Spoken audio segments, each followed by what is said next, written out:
Hey there folks, welcome to Spectrum Pulse. We talk about music, movies, art and culture, and today we're going to be talking about the debut album from Sundays called Wiaca. So one thing I've started doing far more in 2019 is at least once a day, I do a dive into whatever random acts crop up on Bandcamp, which has allowed me to build up a hefty list of albums that I might cover that are a bit off the beaten path, but could attract some real attention or critical acclaim all the same. And while I tend to be most focused on metal and underground hip-hop, more on some of that in the coming weeks, sometimes you find a song from an act that surprises you from out of nowhere, with a sort of structure and refinement that suggests a band with some real compositional chops that can feel somewhat rare or at least underrated on Bandcamp. So enter Sundays. Now they're a Danish band on a pretty small indie label. Wiaca is their debut project, an acronym for Where It All Comes Alive, and what immediately grabbed me was their lead-off song Shade of the Pines, which in bringing in the harmonized vocals and a real hook, it caught my attention in a big way. And I figured if they could deliver at least another half dozen of those sorts of songs across 10 tracks, we could have something really pleasant and special with this. So what did we get with Wiaca? Well folks,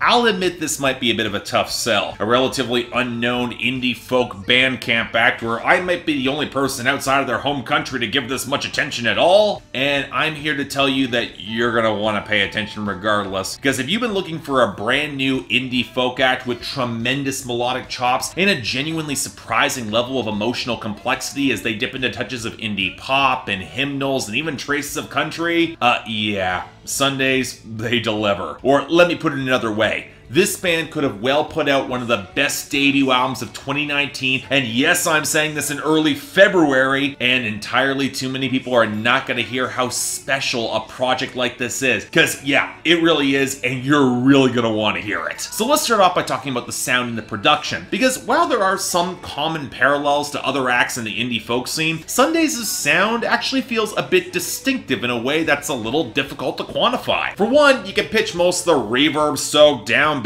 smoky folk rock that's been dominant across much of the 2010s out the window. Because while Sundays does use some traces of reverb to coax out their gentler melodic guitar passages and harmonies, the tone of that swell, it's a fair bit brighter and, dare I even say, more yearning and earnest. But on a similar note, while the instrumentation is layered to bring in elements of banjo and cello or even traces of synthesizers and trumpet, there's always a central focus on the primary melody, with a supple foundation that's more liquid in the bass guitar that never once feels overly stiff or programmed. The flow of these songs is paramount, especially in how much they have to support the more delicate falsetto of the frontman Magnus Jacobsson, helped along by just enough backing vocals from the rest of the band to keep these songs swelling and vibrant. And yet what's truly striking is despite how much the crescendos really deliver, there's an incredible amount of organic intimacy behind these songs, which keeps this material from feeling really cheesy or oversold, which can be an issue with this brand of indie folk. The command of dynamics on these tracks to pull back and not oversell them is not only paramount for the thematic core, which we will get to, but also allows the longer songs to feel weighty without needing to be heavy, if that makes any sense. And the melodies.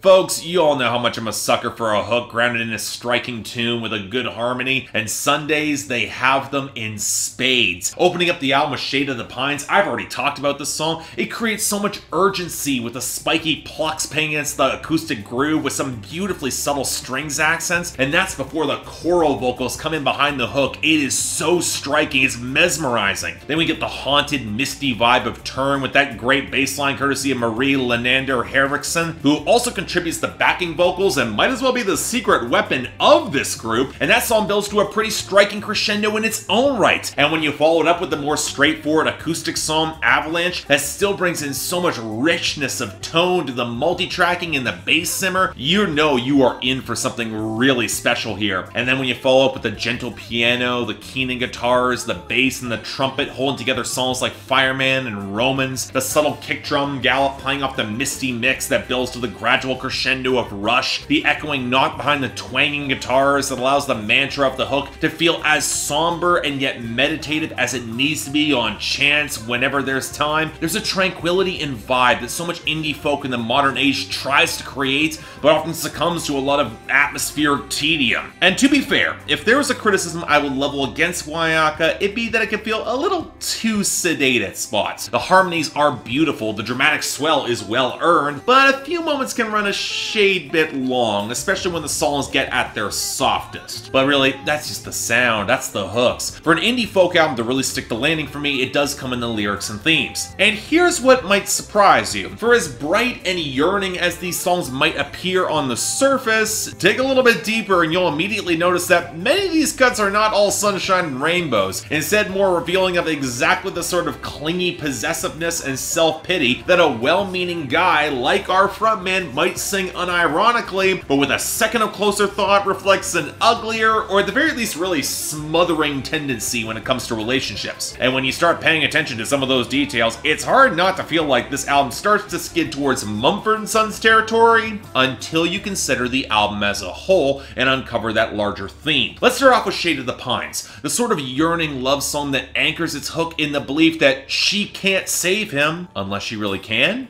Maybe? Is it possible? And with that revelation, you get songs like Passenger's Choir. They really like the sort of nothing can stop our love track that's a little bit too ready to bury all of her material issues, which forces the sharp admission of turn about him confronting some of his own appetites. Hell, on the next song, he describes much of his own love like an avalanche or a hurricane or a borderline apocalyptic, with just enough convoluted guilt tripping to try and yank her back into his orbit. And what's crazy is that the song is just sincere and romantic enough in the composition and delivery to almost pull that off. But then you go to Afternoon Wakes, and then you can tell he's not really ready to confront the reality of her stepping back, or take a hard look at his own issues, even if he's trying to feign introspection in order to bring her in. Which is why he opens up the song with the unconvincing demand for her to just leave or fit within his own life the way he is, and why the song ends with a swing for the fences, desperate running, wild request. And then there's Fireman, an intriguing song if only because how so much of the song is confronting one's relationship to time, and the constant path of blindly throwing away the past without really confronting its marks and its aftermath on you, which makes the complicated mess of a relationship on Rush all the more compelling as the moment where she re-enters the picture in a different relationship and the remnants of very real attraction reignite for little clear reason and likely just to cause trouble. Very reminiscent of how Marianas Trench used Wildfire in Astoria, and I absolutely mean that as a compliment. But you know what? Just like the situation on Astoria, for both of them, there's a hard realization of the emotional distance, and the reconciliation they need for their own issues going ahead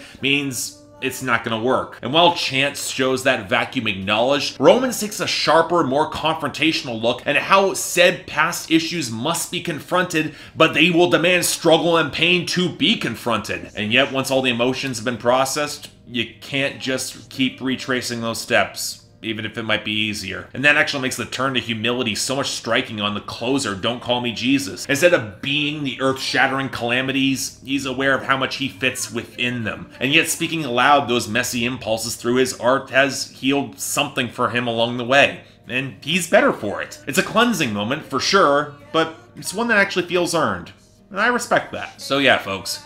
This is the sort of earnest, heartfelt, impressively catchy, and beautifully produced indie folk that always seems to get trumpeted by a lot of the critical set as transcendent, but I reckon both in sound and themes, Sundays actually fits that bill. Willowy without feeling frail, meditative without feeling sedate. Wiaca is the sort of project that's guaranteed to fly under the radar for a lot of folks, but one you absolutely need to hear, and one's got the potential to be among the best albums of 2019. And as such, I'm thinking a light 9 out of 10, and you better believe this is recommended. It might be hard to give a project like this and this underground a chance, but yeah, folks, this one's worth it.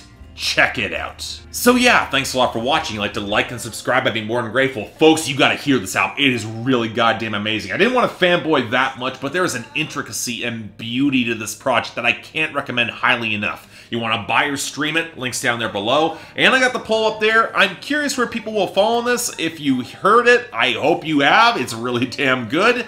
But beyond that, anything else I might be able to do to improve my presentation, I'm all ears. And hey, if you guys want to help support the channel, link to my Patreon right over there. Still in the process of reworking it, but hey, we'll see where that goes. But until then, I'm Mark, you're watching Spectrum Pulse, and I'll see you next time.